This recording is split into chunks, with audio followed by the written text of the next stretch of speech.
आप देख रहे हैं आईना फैसल शकील के साथ। अस्सलामुअलैकुम नाज़रीन। अब तक कश्मीर में स्ट्रगल के हवाले से, हुर्रियत के हवाले से 125 अफराद जान दे चुके हैं। इस तहरीक को अपने खून से ज़िंदा रखे हुए हैं, लेकिन भारतीय हुकूमत के हथकंडे जो हैं वो ख़त्म होने में नहीं आ रहे। कभी फ्रॉड इलेक्शंस करवाने के चक्कर में, कभी हुर्रियत पसंदों को मारने के चक्कर में, और हमें जो इतलात मिल रही हैं उसके मुताबिक भारत ने फ़ौज में भी कश्मीर में, मकबूजा कश्मीर में इजाफा कर दिया है। तहरीक के हवाले से आपको बताना चाहते हैं कि फ़ारूक अब्दुल्ला साहब ट्रेडिशनली जिनको कहा जाता था कि इनका इंक्लिनेशन जो है भारत की तरफ ही है, वो भी बोल पड़े हैं, कह रहे हैं कि तहरीक जो है वो ख़त्म इस तरह नहीं होगी, भारत होश के नाखून ले ज़रा। इस वक्त हमारे साथ मौजूद हैं मीर वाइज उमर फारूक साहब, chairman all parties Hurriyat conference. उनसे इस हवाले से बात करेंगे। मीर वाइज साहब, बहुत शुक्रिया आपका। हम कुछ हालात जानना चाहते हैं कश्मीर के, सबसे पहले आपकी जुबानी। देखिए, हालात तो यहाँ काफी अरसे से बहुत मखदूश हैं और जुल्म और ज्यादती की दिन ब दिन इंतहा हो रही है। जिस तरह से आपने देखा होगा कि 8 नौजवानों को नाम निहाद इंतखाबात के दिन जो है वो शहीद किया गया, उन पे गोलियां चलाई गई, और एक सीधा साधा एक क्लियर इंडिकेशन है कि भारतीय स्टेट ने, इंडियन स्टेट ने कश्मीरी जवानों के खिलाफ जो है वो ऐलान जंग कर रखा है। उनके सीनों पे, सरों पे गोलियां चलाई जा रही हैं। लेकिन उसके बावजूद आप देखें जो यहाँ पे लोगों का रिस्पॉन्स था, जिस तरीके से इलेक्शन ड्रामा को यहाँ के आवाम ने रिजेक्ट किया और एक क्लियर मैसेज दे दिया है कि भाई हमें हिंदुस्तान के इंतखाबात से कोई लेना देना नहीं है। हम इस्तिसाब राय का हक चाहते हैं, हम रेफरेंडम चाहते हैं, न कि इलेक्शन चाहते हैं। मैं समझता हूँ कि ये एक चश्मकुशा उनके लिए होना चाहिए। जुल्म, ज्यादती, मारधाड़, नजरबंदियां, गिरफ्तारियां, ये तो मामूल है हमारे लिए। और मैं समझता हूं कि जितना ज्यादा ये हमको दबाने की कोशिश कर रहे हैं, उतना ज्यादा गम और गुस्सा जो है आप जवानों में देख रहे हैं, उतना ज्यादा एक कमिटमेंट हम तहरीक के हवाले से लोगों में देख रहे हैं। तो ये कंप्लीटली बैकफायर कर रहा है और हम ये महसूस करते हैं अगर आज भी हुकूमत हिंदुस्तान होश के नाखून नहीं लेगा तो खुद उनकी अपनी लीडरशिप और उनके अपने लोग अब सवालिया निशान खड़ा कर रहे हैं कि भाई आखिर कब तक हम कश्मीरियों को फौज और पुलिस के बल पर डील करते रहेंगे। हमें इस तरह के कोई शवाहिद या खबरें नहीं मिल रही हैं जिससे हमें पता चले कि भारत के रवैये के अंदर कोई तब्दीली है। उमर फारूक साहब, मीर वाइज साहब। देखिए, हमें तो कोई रवैये में तब्दीली नजर नहीं आ रही है, बल्कि आप देखें कि उनका अप्रोच जो है वो एक मिलिट्री अप्रोच है, कोई सियासी अप्रोच नहीं है। आप देखें कि नरेंद्र मोदी साहब जो वजीर आजम हिंदुस्तान के, वो जम्मू कश्मीर आए टनल का इफ्तिताह करने और उन्होंने धमकी आमेज अल्फाज में ये कहा कि कश्मीरियों के लिए 2 ही रास्ते हैं, या टेररिज्म तो या टूरिज्म। तो गोया कि अभी भी जो है वो है जो हाई हॉर्स जो हिंदुस्तान जिससे वो बैठा हुआ है, अभी भी वो उस पर उतरने से तैयार नहीं है। उनका रवैया बिल्कुल एक गासिबाना है, जाबिराना है और गुरूर और तकब्बुर बिल्कुल उस पर हम देख रहे हैं। लेकिन मैं समझता हूँ कि जम्मू कश्मीर के लोग और यहाँ के अवाम ने ये अब महसूस कर लिया है कि जाहिर सी बात है कि हमें कोई उम्मीद नहीं है नरमी की इन जालिमों से। तो ये सख्ती जितनी करेंगे उतना हम ये महसूस करते हैं कि हमें यहाँ से रिस्पॉन्स दिखाना होगा, मुत्तहिद होकर हमें इस चैलेंजेस का सामना करना होगा। और कल का जो जवाब था कि 5% जो वोट यहाँ पे पड़े हैं, मैं समझता हूँ कि उससे ज्यादा करारा जवाब शायद इनको नहीं मिल सकता। बातचीत की बात की जा रही है, फारूक अब्दुल्ला साहब ने भी बात की है और उन्होंने कहा है कि पाकिस्तान पार्टी है इस मामले के अंदर। आप क्या समझते हैं इमीडिएट टर्म्स के अंदर भारत को क्या करना है और लॉन्ग टर्म के अंदर भारत को क्या करना है? मीर वाइज साहब। देखिए, बातचीत तो ठीक है, हम भी हमेशा बातचीत के हक में रहे हैं और बल्कि जब नरेंद्र मोदी की हुकूमत आई तो हमने तो शायद ये महसूस भी किया कि शायद वाजपेयी के नक्शो कदम पे ये चलें, पाकिस्तान के साथ बातचीत करें, कश्मीरियों के साथ बातचीत करें। लेकिन इनका रवैया तो बिल्कुल इन्होंने यू टर्न कर लिया। यहाँ पे इन्होंने वो हिंदुत्व और हिंदू एजेंडा को यहाँ पे लाने की कोशिश की। कभी सैनिक कॉलोनीज, कभी पंडित कॉलोनीज, कभी इस्लामी तशख्खुस को टारगेट किया गया, कभी कश्मीर में आबादी के तनासुब को कम करने की बात, मुसलमानों के तनासुब को कम करने की बात की गई। तो ये सारी चीजें हम देख रहे हैं। आई थिंक डायलॉग, हाँ, अगर सिंसियरिटी पे मबनी हो, सीरियसनेस पे मबनी हो और रियलिटीज पे मबनी हो। देखिए अभी तो आप देखें कि कल भी मैं देख रहा था कि बीजेपी के तर्जुमान का बयान आया कि भाई कश्मीर का मसला तो मसला ही नहीं है, मसला तो आजाद कश्मीर का है, तो हमें वो कश्मीर जो है पाकिस्तान के कब्जे से खाली करना है। तो ये जो इनका एक रवैया है, जब तक इसमें कोई तब्दीली नहीं आएगी, मैं नहीं समझता कि मुज़ाकरात भी कोई शायद आगे बढ़े। हाँ, अलबत्ता ये जरूर खुशायन बात है कि अब आलमी सतह पे थोड़ा सा एक प्रेशर आने लगा है, एक रियलाइजेशन होने लगी है कि भाई आज भी अक़वाम मुत्तहिदा ने कहा है, OIC ने कहा है कि भाई बातचीत होनी चाहिए, मसाइल का हल बातचीत से निकलना चाहिए। लेकिन उस हवाले से भारत जब तक अपने फौजी रवैये में तब्दीली नहीं लाएगा, मिलिट्री पॉलिसी बंद नहीं करेगा, मिलिट्री एग्रेशन जो यहाँ पे बंदूकें, गोलियां, पैलेट्स लगाए जा रहे हैं, अंधा किया जा रहा है जवानों को, उनको मारा जा रहा है, तो ये तो एक किस्म की सरकारी दहशतगर्दी की बदतरीन हम मिसाल देख रहे हैं यहाँ पे। आप क्या समझते हैं, भारत का ये रवैया बीजेपी के वजह से है या कुछ और मुहर्रिकात हैं? देखिए एक तो ये भी है कि बीजेपी का जो ये हुकूमत जो है एज कम्पेयर टू वाजपेयी की हुकूमत जो है, तो ये तो कम्प्लीटली एक RSS और हिंदुत्व के एजेंडा पे चल रही है। आप देखें कश्मीर को अगर अलहदा भी करें आप 2 मिनट के लिए, आप देखिए हिंदुस्तान के अवाम खासकर मुसलमानों के साथ इस वक्त क्या रवैया किया जा रहा है। उत्तर प्रदेश में जो वजीर आला बनाया गया योगी आदित्यनाथ, उसके बयानात आप देखें कि वो तो क्लियरली ये कह रहा है कि भाई मुसलमान तो सेकंड क्लास के सिटीजन हैं और इनको तो ताबे रहना है हिंदुओं के, हिंदू राष्ट्र हमें बनाना है, हमें पाबंदी लगानी है गाय पर भी, मुसलमानों के मसाजिद पर भी, और मुसलमानों के मस्जिदों में हमें पुतले लगाने हैं। तो गोया कि ये तो एक क्लियरली एक इंडिकेशन है कि RSS का जो एजेंडा है कि हिंदुत्व का, उसको ये इम्प्लीमेंट करना चाहते हैं। मुसलमानों को बिल्कुल पुश टू द वॉल किया हुआ है इन्होंने, और उनकी ये कोशिश थी कि कश्मीर में भी इसी पॉलिसी को अपनाया जाए। लेकिन कश्मीर के अवाम ने जो खासकर 2016 में बुरहान वानी की शहादत के बाद जो यहाँ पे तहरीक चली, उसमें जो उनको करारा जवाब दिया, इसके बावजूद कि हमें पता है कि हमने बड़ा सफर किया, 6 महीने यहाँ कारोबार बंद रहा, लोग बंद रहे, हड़ताल रही, कर्फ्यू रहा, लेकिन उनको ये पता चल गया है कि भाई शायद हिंदुस्तान में तो ये मुसलमानों को जेर करने की कोशिश कर सकते हैं, लेकिन कश्मीर में उनकी जो ये चौधराहट है ये नहीं चल पाएगी। जब हुर्रियत के लीडर्स के हवाले से हम जानना चाहते हैं, सैयद अली गिलानी साहब के हवाले से जानना चाहते हैं, आपके हवाले से जानना चाहते हैं, आपको चलने फिरने की आज़ादी है, बातचीत करने की, जहाँ चाहें आप जा सकते हैं, क्या सूरत हाल है? देखिए सूरत हाल तो बहुत ही, मैं कहूँगा कि हमारे इंसानी, समाजी, सियासी, अखलाकी तमाम हुकूक जो है वो सल्ब कर लिए गए हैं। हमें तो बात करने की इजाजत भी नहीं है। अभी इंटरनेट रिलीज कर दिया गया है, पाबंदी लगा दी थी, हमारी टेलीफोन लाइन 8 महीने के बाद रिस्टोर की गई, हमें कोर्ट में जाना पड़ता है बार बार। गिलानी साहब तो पिछले 5 साल से घर में बंद हैं, उनको तो बाहर ही नहीं निकलने देते।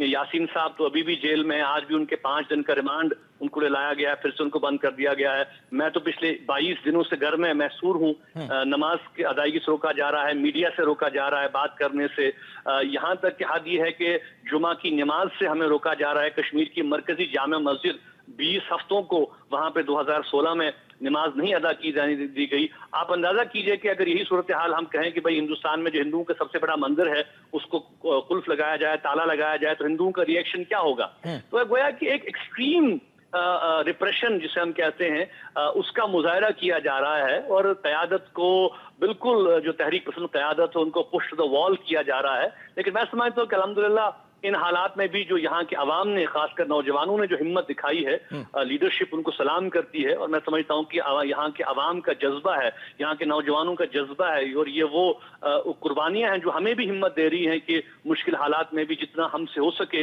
हम कोशिश कर रहे हैं कि हम उनके एहसासात की सही तर्जुमानी कर सकें। मीर भाई साहब, आप क्या पैगाम देना चाहेंगे उस यूथ को, अपनी यूथ को, कश्मीरियों को, जो इस जिद्दोजहद को जिंदा रखे हुए हैं, जो दूसरे लोगों को भी बोलने पे उन्होंने मजबूर कर सूरत पैदा कर दी है। और ये जो हम कहते हैं कि जो हमारा नारा है कि कश्मीर का तर्जुमान नौजवान नौजवान, तो आज ये नौजवान के हाथ में तहरीक चली गई है। आज ये चौथी नस्ल है कश्मीरियों की 47 के बाद जो कि आज़ादी और हक खुदरादत की अलम को आगे ले जा रहे हैं, और ये नौजवान रुकने वाला नहीं है। आप देखिए इसके बावजूद कि इन्होंने इंटरनेट पे बैन लगा दिया, इन्होंने सोशल मीडिया पे बैन लगा दिया, यहाँ की आवाज रुकेगी नहीं, दबेगी नहीं।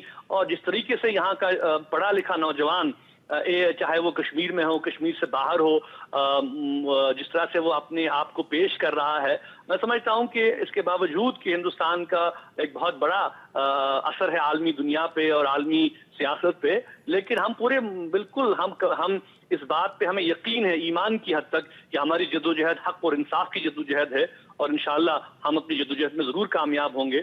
اور ہم یہ توقع بھی رکھتے ہیں اور ہم نے دیکھا بھی کہ پاکستان نے ہمیشہ ہر مرحلے پہ ہماری آواز کو سپورٹ کیا ہے، ہمارے حالات کو دنیا تک پہنچایا ہے. ان کی کوششیں، کاوشیں، ان کا سپورٹ بھی انشاءاللہ رنگ لائے گا، اور آج نہیں تو کل ہم ضرور اپنے اس مقصد میں کامیاب ہوں گے، کیونکہ یہ پاک خون جو آج کشمیر میں بہہ رہا ہے، جو 8 ہمارے نوجوان کل شہید ہوئے، آج میں ان کے والدین سے فون پہ بات کر رہا تھا، اور میں آپ کو بیان نہیں کر سکتا کہ اس کے باوجود کہ جس کربناک دور سے وہ گزرے ہیں، ان کے حوصلے کتنے بلند تھے، ان کی کمٹمنٹ کتنی اسٹرانگ تھی کہ انہوں نے کہا کہ ایک نے تو یہ کہا کہ اگر میرا ایک بچہ گیا ہے، اگر دوسرا بچہ بھی اس راہ میں جائے تو ہم پیچھے نہیں ہٹیں گے. ٹھیک. میر وائس صاحب، اگر ہم یوتھ کے حوالے سے بات کریں تو ہم بہت نئے ان کی طرف سے طریقہ کار دیکھتے ہیں، احتجاج کے، اپنی آواز سنوانے کے، ایکسپریشن کے. فار ایگزامپل ریسنٹلی پاکستان کی وردیاں جو ہیں، یونیفارمز جو ہیں پہنے انہوں نے، جو کھلاڑی پہنتے ہیں، ترانے گاتے ہیں، جھنڈے پاکستان کے لہراتے ہیں. کیا کہتے ہیں آپ؟ یہ کیا ذیل کیا ہے، یہ جذبہ کیا ہے؟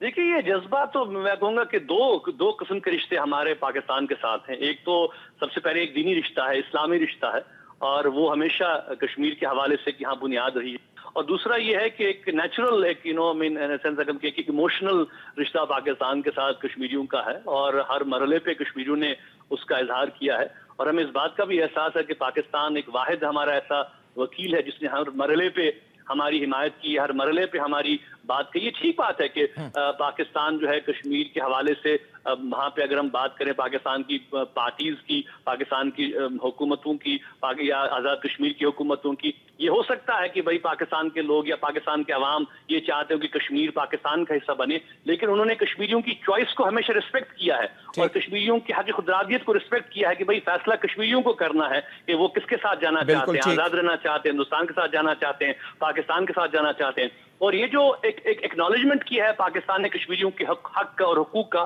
میں سمجھتا ہوں کہ یہ بہت بڑی بات ہے کہ کشمیریوں کو چوز کرنا ہے، اور پاکستان نے ہمیشہ اس کو سپورٹ کیا ہے.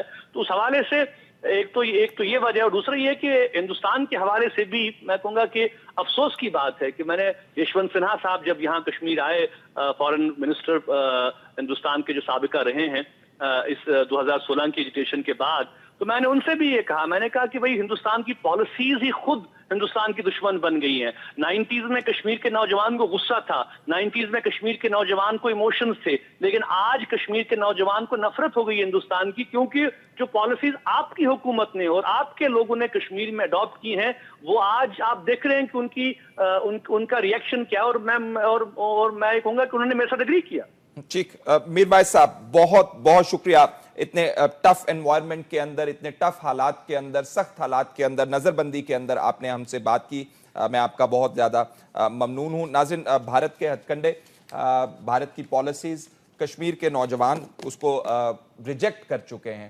غم و غصہ بہت زیادہ ہے. ہمارا اپنا ذاتی تجربہ جو ہے ماضی کو دیکھتے ہوئے یہ لگتا تھا کہ یہ ایک تحریک لہر اٹھی ہے، ہو سکتا ہے بھارت اس پر کامیاب ہو جائے اس کو ختم کرنے میں، لیکن ایسا نظر نہیں آ رہا. اور میر وائس صاحب کہہ رہے ہیں کہ مسئلہ جو ہے انٹرنیشنلائز بھی ہوا ہے، دنیا کی نظریں بھی اس کے اوپر اس وقت لگی ہوئی ہیں. آئی ہوپ کہ بھارت جو ہے وہ ہوش کے ناخن لے. لیکن ہمیں بھارت سے جو خبریں مل رہی ہیں وہ اچھی نہیں ہیں. کلبھوشن یادیو کی پھانسی کے حوالے سے ہم آپ کو بتانا چاہتے ہیں، بھارت جو ہے دھمکیاں لگا رہا ہے. سشما سوراج صاحبہ کہہ رہی ہیں کہ ہم کسی بھی حد تک جانے کو تیار ہیں اگر کلبھوشن یادیو کو.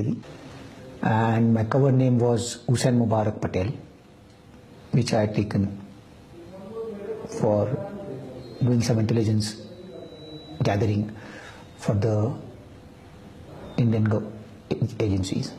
I commenced intelligence operations in 2003 and established a small business in Chabar in Iran. As I was able to achieve undetected existence and visits to Karachi in 2003 and 2004, and having done some basic assignments within India for RAW, I was picked up by RAW in 2013, and ever since I've been directing various activities in Balochistan and Karachi at the behest of RAW and deteriorating law and order situation in Karachi. I was basically the man for Mr. Anil Kumar Gupta, who is the Joint Secretary RAW, and his contacts in Pakistan, especially in the Baloch Students Organization. My purpose was to hold meetings with Baloch insurgents and carry out activities with their collaboration. Kulbhushan Jadhav, ये confession था उनका, एतराफ़ी बयान था media के सामने, जो हरकत वो पाकिस्तान के अंदर करते रहे हैं, इन भारतीय एजेंसीज का उन्होंने खुल के नाम लिया। इनको फांसी दी गई तो भारत जो है सीखपा हो गया है। नाजरीन, किस किस्म की धमकियां लगा रहा है, आपके थोड़ा सा गोश गुजार करना चाहते हैं। सुषमा स्वराज साहिबा कह रही हैं कि इससे आगे मत बढ़िएगा, नहीं तो आपको नताइज भुगतना होंगे। ये पूरे भारत का बेटा है और आपने इसको अगवा कर लिया। पाकिस्तान की सिक्योरिटी एजेंसीज ने इनको ईरान से अगवा कर लिया, ये कहना है हिंदुस्तान का। बहरहाल और मामलात भी हैं जो हम डिस्कस करना चाहते हैं। भारत के रद्द अमल के हवाले से हमारे साथ इस वक्त सरदार आसिफ अहमद अली साहब, साबिक वफाकी वजीर खारजा मौजूद हैं, उनसे ज़रा पूछते हैं। सरदार साहब, जो तेवर इस वक्त इंडिया दिखा रहा है, आप कैसे देखते हैं उन्हें? कोई हमें धमकियां दे रहा है कि आप इससे आगे मत बढ़िएगा, आपको नताइज भुगतना होंगे, क्या बात कह रहे हैं इंडिया वाले?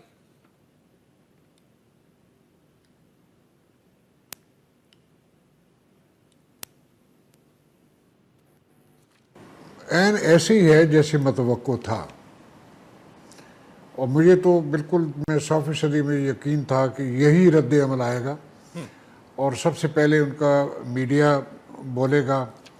वो पूरी ड्रिल उनकी जो भी है, मशक उनकी है पाकिस्तान के ख़िलाफ़ नफ़रत और हिंदुस्तान की वो तारीफ़ों के पुल बांधते हैं, वो किस्सा होगा। अब उनकी फॉरेन मिनिस्टर ने जो लोकसभा में जो स्टेटमेंट दी है जी, वो भी मुतवक्को थी। अब मैं अगली बात आपको कर सकता हूँ कि मेरा अंदाज़ा ये है कि वो अब दुनिया के पास जाएंगे और जो वो केस बनाएंगे अपना, हमने तो ठीक किया, वो हमारी तो अदालत है, कानूनी है, आइनी है, एक आइनी तरमीम के तहत बनी है और उस अदालत ने दुरुस्त फैसला दिया है।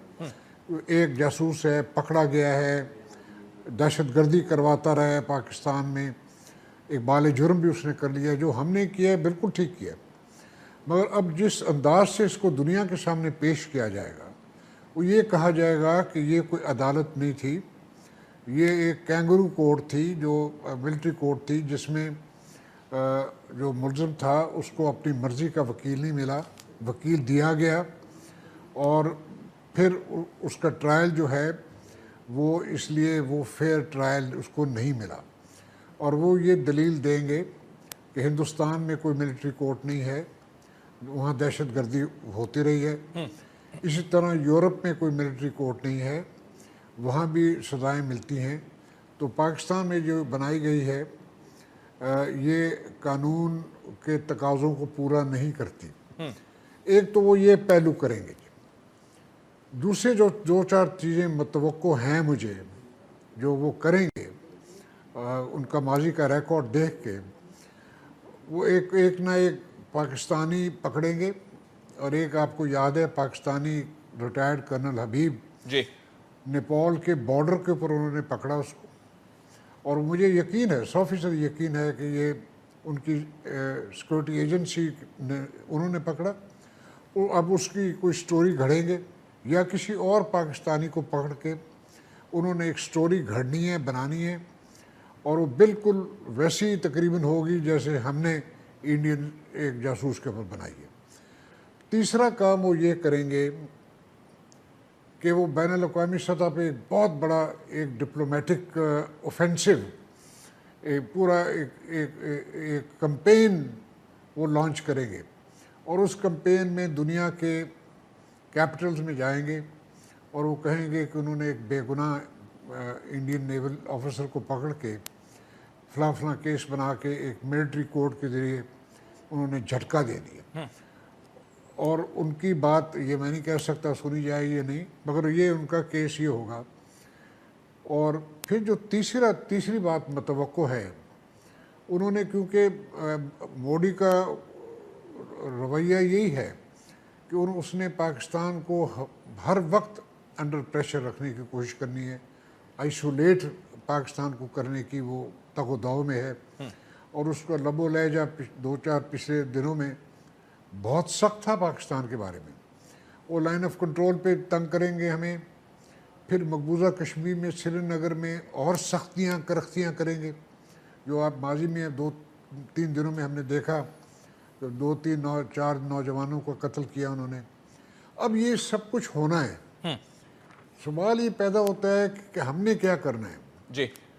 क्या हम बकल कर जाएंगे, क्या हम खौफजदा हो जाएंगे, जैसे रेमंड डेविस का केस हुआ जिसने दिन दिहाड़े लाहौर में 2 लोगों को कत्ल कर दिया और फिर वो बिल आखिर निकल गया। तो अब इंडिया ने ये सब कुछ करना है और उन्होंने भी ऐसा ही एक केस तैयार कर रहा है किसी पाकिस्तानी के ख़िलाफ़।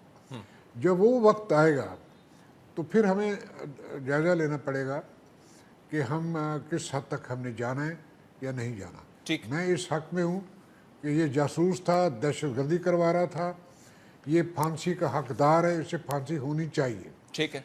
मगर आगे हुकूमत की पॉलिसीज़ हैं। एक बात अखीर में करना चाहता हूँ जी। वो ये है कि प्राइम मिनिस्टर नवाज शरीफ साहब ने बार बार ये कहा है कि उनका जो पिछला मैंडेट था वो हिंदुस्तान के साथ रिलेशन नॉर्मलाइज करने का था। अब मैं नहीं जानता कि हुकूमत इस वक्त इस फैसले पे खड़ी रहेगी या नहीं रहेगी या पीछे हट जाएगी और फिर एक सिविल मिलिट्री एक तनाज़ा उठेगा।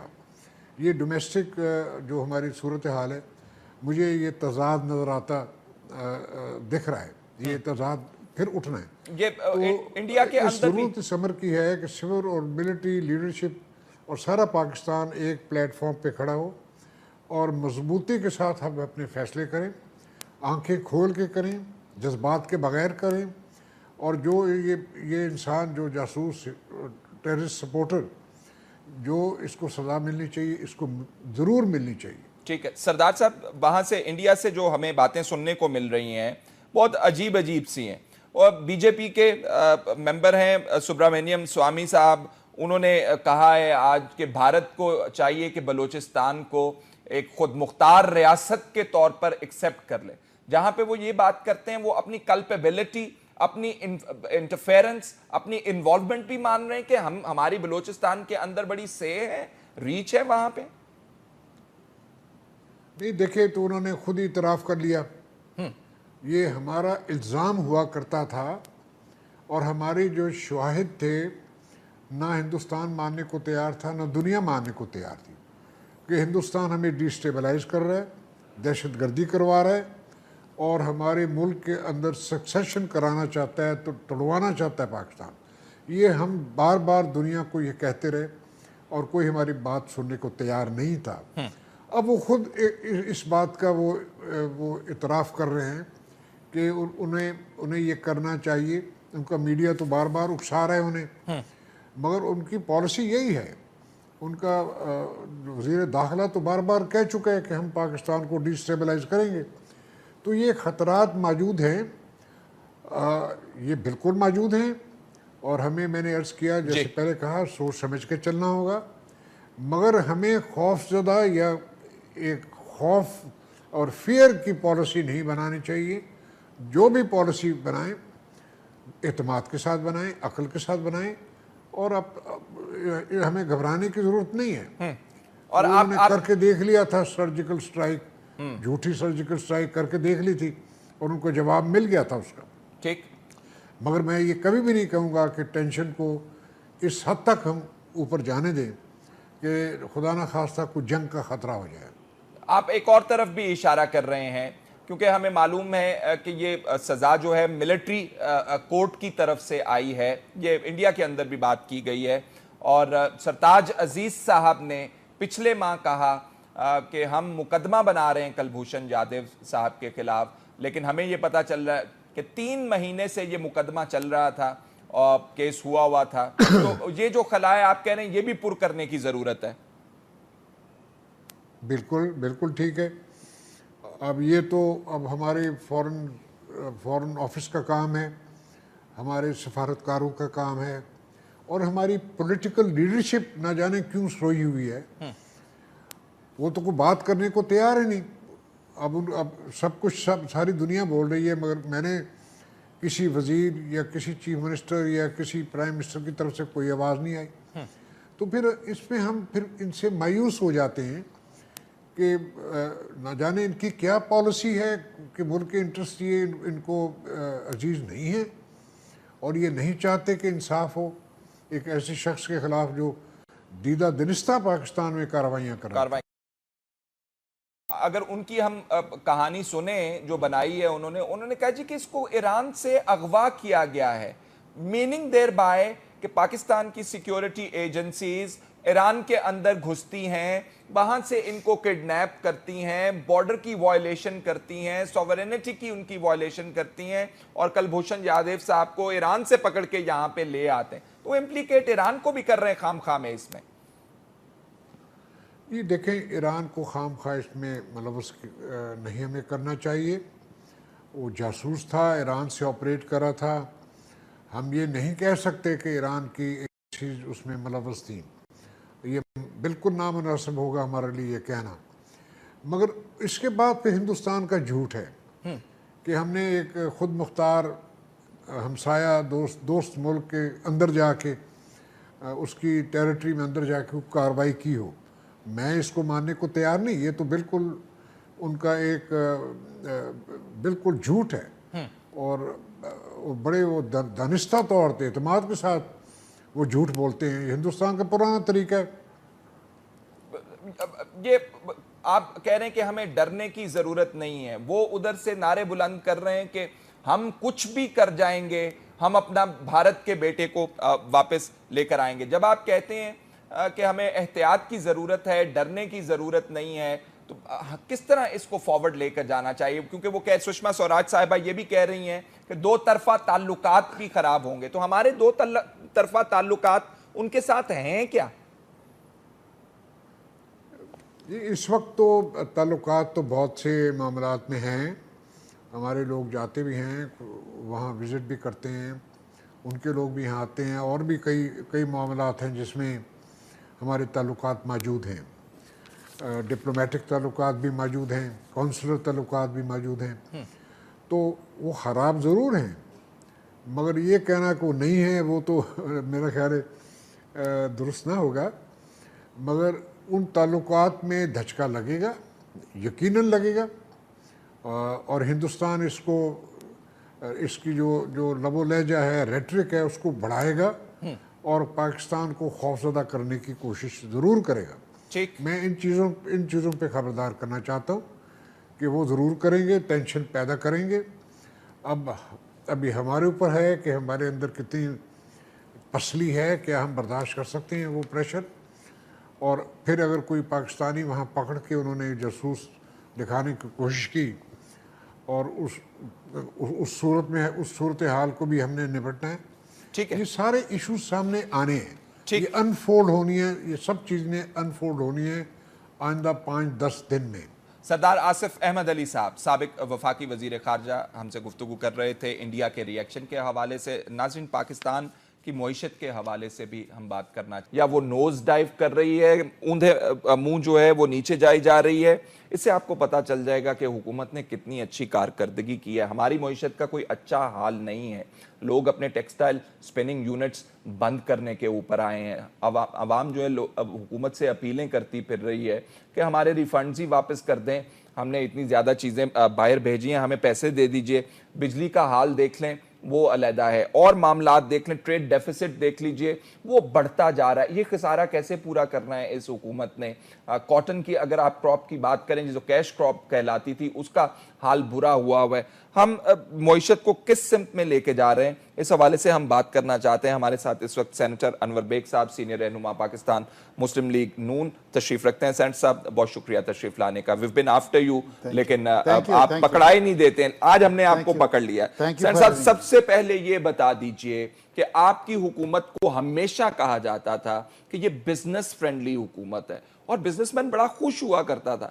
اب بزنس مین تو بیچارہ رو رہا ہے. کیا کر رہے ہیں آپ اس ملک کے ساتھ؟ فیصل صاحب, انفارچونیٹلی ہماری اکانومی از ان شیمبلس, اور یہ میں اپنی طرف سے نہیں کہہ رہا, یہ اسٹیٹ بینک کے فگرز انڈیکیٹ کرتے ہیں. اگر انسان میں تھوڑی بھی کامن سینس ہو اور کاروباری آدمی ہو تو اس کو پتہ چل جائے گا کہ حالات ہمارے بہت برے ہیں. Unfortunately P M L N was known کہ بھئی یہ بزنس فرینڈلی ہیں, بالکل, اور ہمیشہ انہوں نے بزنس کے لیے بہت کچھ کیا ہے. اس دفعہ کیوں نہیں ہو رہا یہ میری سمجھ میں نہیں آ رہا, اور میں خود بہت حیران ہوں. پیسے نہیں ہیں آپ کے پاس؟ پیسے تو نہیں ہیں, ڈیفینیٹلی نہیں ہیں. آپ دیکھ لیں, پیسے نہیں ہیں تو آئی پی پیز کو پیسے نہیں مل رہے, پیسے نہیں ہیں تو آپ, اب فائنلی کوئی فیصلہ ہوا کہ ہم یہ کلیئر کر دیں گے؟ نہیں, اب وہ پرائم منسٹر صاحب نے کہا اب کہیں سے کھینچے پہ تاننے کریں گے. اوپر سے وہ ایپٹما والے روز اشتہار دے دیتے ہیں اپنا ریفنڈز کے لیے, ان کو پیسے نہیں ملے. ایف بی آر کیوں بیٹھا ہوا ان کے پیسوں کے اوپر؟ وہ ان کے پیسے ہیں نا. سر بات سنیں فیصل صاحب, کوئی کیش فلو پرابلم ہوگی. آپ یہ دیکھیں نا, لونز کہاں پہ کہاں, فورن کرنسی لونز کہاں سے کہاں جا رہے ہیں. لوکل کرنسی لونز آپ اتنا مہنگا اٹھا رہے ہیں کمرشل بینک سے, تو there is a serious problem. آپ کے فورن ایکسچینج ریزروز جو ہیں, دھچکا تو لگا ہے نا انہیں $2.5 بلین کا. کون سے $2.5 بلین؟ آپ نے ایکسٹرنل ڈیٹ جو ہے, آپ نے قرضے اتنے زیادہ لیے ہوئے ہیں, آپ نے اتارا ہے نا $2.5 بلین. دیکھیں نا آپ, وہی تو میں کہہ رہا ہوں کہ ایک لون کو اتارنے کے لیے آپ دوسرا لون لے رہے ہیں, اس کو اتارنے کے لیے دوسرا لون لیں گے, تو $74 بلین تو آپ پہ ویسے چڑھے ہوئے ہیں. کہاں, where are we going to end? آپ کا ٹیکسٹائل سیکٹر کام نہیں کر رہا, درآمدات جو ہیں وہ بڑھتی جا رہی ہیں, برآمدات کا آپ کو پتہ کچھ نہیں چل رہا. آپ نے ٹیکسٹائل سیکٹر کا ایکسپورٹس کا ٹارگٹ $25 بلین کا رکھا تھا, آپ نے پورا کر لیا؟ نہیں, ہم نے بڑی مشکل سے $5 بلین کا شارٹ فال ہے آپ کو. 20 بلینز ہوئے ہیں, وہ $5 بلین کا شارٹ فال ہے. جی ہاں, تو یہ کوئی اچھی پروگریس تو نہیں ہے. پروگریس نہیں اچھی, میں کہہ رہا ہوں, آئی ایم ایڈمیٹنگ دیٹ. جو یہ سب پیپر پہ ہے, بلیک اینڈ وائٹ کے اندر ہے. میں یہ سمجھتا ہوں, where do you see fault کدھر؟ آپ یہ ہمیں بتا تو رہے ہیں. I think the commerce ministry needs to be pulled up. یہ کامرس منسٹری کا کام ہے. I think they are not doing their job well. آپ دیکھیں, you have to. منسٹر صاحب کیا ہم ٹی وی کے اوپر تو دیکھتے ہیں انہیں, کامرس کے منسٹر سیاسی باتیں تو بہت اچھی کرتے ہیں. دیکھیں, سیاست اپنی جگہ, he has to be professional, he has to meet the chambers, he has to meet the federation, he has to meet the associations. بھئی he should go to the prime minister and advocate کہ جی میرے business man کا یہ حال ہے, ان کو لے کے جائیں پرائم منسٹر صاحب کے پاس. What is your prime minister's worry? Panama کی وجہ سے تو نہیں پریشان ہے؟ پاناما کی وجہ سے تو میرا خیال ہے پورا ملک ہی, پورا ملک پہ, everything is on hold. وہ تو میں تو یہی برادر ججز اور سپریم کورٹ سے ریکویسٹ کر سکتا ہوں ایز اے کامن سٹیزن کہ بھئی اس کو جلد سے جلد فیصلہ دے دیں, تو at least we'll start a new phase. جو بھی فیصلہ ان کا آنا ہے, اچھا ہے برا ہے جیسا ہے, کیونکہ the whole country is to a standstill. کام نہیں ہو رہا, یہاں سے سیکریٹریٹ میں کام نہیں ہو رہا, everybody is to a standstill. The ministers don't know what's going to happen. تو آئی تھنک جتنی جلدی فیصلہ آ جائے ملک کے لیے بہتر ہے. بیگ صاحب, گرمی کا وقت آ گیا, لوگ پہلے سڑکوں پہ آنا شروع ہو گئے ہیں, ٹی وی چینلز نے دکھانا شروع کر دیا, ہم نے بھی اپنا حصہ پروگراموں کے ذریعے ڈالنا شروع کر دیا ہے اس کے اندر. تو آپ کی گورنمنٹ جو کہ اپنا مینیفیسٹو جس نے بلڈ کیا تھا اراؤنڈ بجلی کے, کہ ہم بجلی پوری کر دیں گے اور بزنس کے میدان کے اندر بہت زیادہ تباہ کن ہم تبدیلیاں اچھی لے کر آئیں گے, وہ تو نظر نہیں آ رہا. तो व्हाट हैपेंड, आपको याद है पीपल्स पार्टी की हुकूमत के साथ क्या हुआ? हाँ, वो 2013 के फारे हो इलेक्शन गए के थे। अंदर क्या इशू था? बिजली का का रोना था। आए दिन एहतजाज वहां पे होते थे, बिजली के रोने रोए जाते थे, आईपीपीज वाले अलहदा रो रहे होते थे, पॉलिसी का पता नहीं लग रहा होता। आपकी पॉलिसी क्या है? ख्वाजा आसिफ साहब आके कहते हैं कि ये इसी महीने ठीक हो जाएगी, तो ये जो साल गुजार दिए, 4 साल गुजार दिए, अब इनफ नहीं थे? I will admit the governance has been very poor. आपके ख्याल में ये गवर्नेंस का इशू है? Yes. देखें, I think Prime Minister has to be more strict with his cabinet ministers. Prime Minister साहब ने जब कैबिनेट बनी थी 2013 में ये कहा था कि भाई मैं हर 4 महीने के बाद हर मिनिस्टर का परफॉर्मेंस रिव्यू करूंगा, और किसी ने अगर नहीं करेगा I will show in the door. बिल्कुल मैंने तो I have not seen anybody going to the door. मेरा ख्याल में वजीर आजम साहब बहुत दिल शिकस्ता हो चुके हैं। उनको शायद अब होप नहीं रही है कि ये काम कर। मेरी बात सुन लीजिए, आप 26वीं आईनी तरमीम करने जा रहे हैं जिसके अंदर हुकूमत जो है, वजीर आजम जो है, चीफ मिनिस्टर जो है, अपनी मर्जी से फैसला कर लेगा, काबीना को बाईपास कर देगा। तो कोई कोर्ट के अंदर वो फैसला चैलेंज, आप तो ऑल पावरफुल हो रहे हैं। Supreme Court will throw any undemocratic amendments out of the door. ऐसी कोई बात नहीं है। I think Supreme Court will take notice of it, और ये करना भी नहीं चाहिए। अगर हम करना, यू सी प्रॉब्लम फैसल ये है कि द कैबिनेट मिनिस्टर, देखें prime minister is not an expert. कोई भी prime minister in the world is not expert on every item. बिल्कुल, he is got cabinet ministers जो हर अपने एरिया में एक्सपर्ट होते हैं। They have to contribute and the prime minister oversees it कि भाई ये काम कर रहा है नहीं कर रहा है। अनफॉर्चुनेटली वो ओवरसीन का काम नहीं हो रहा। बेग साहब, मेरा ख्याल है अनफेयर है ख्वाजा आसिफ साहब के साथ। उनको आप आधा फॉरेन मिनिस्टर बनाया, आधा या आधे से भी शायद थोड़ा, या उनको आधा जो है आपने बिजली का चार्ज दिया हुआ है। आबिद शेर अली साहब भी वजीर ममलिकत हैं बिजली के, तो फिर मामला गड़बड़ है। मेरा ख्याल है को स्ट्रीमलाइन करने की जरूरत है। वो सही बात कह रहे हैं आप Faisal. I think as I said and I am admitting it very openly, the governance is very very poor. This is all matter of governance. ये तर्ज हुकूमत किस तरह बेहतर होगी? अब क्या बेहतर होगी? 12 महीने रह गए, अब पता नहीं इलेक्शन हो सकता है और 3 महीने 4 महीने या 6 महीने में हो जाए। The party is over in the sense कि अब क्या चेंज करेंगे? अब तो कहानी खत्म हो गई है ना। अब क्या चेंज करके अब करेंगे भी क्या? अगर नया आदमी आता भी है, what can he do in 6 months or 3 months? कुछ नहीं होगा। अगर आपसे 4 साल में 4.5 साल में कुछ नहीं हो सकेगा। I think it's a bad show. To be very honest with you, it's a very bad show. किसका बैड शो है ये? The government, my government. आप खुद एडमिट कर रहे हैं। I'm admitting ना, I have to admit. मैं झूठ क्यों कहूँ? I'm not one of those guys के जाके मसाज करेंगे। I have to be honest, and I have to be honest with my prime minister.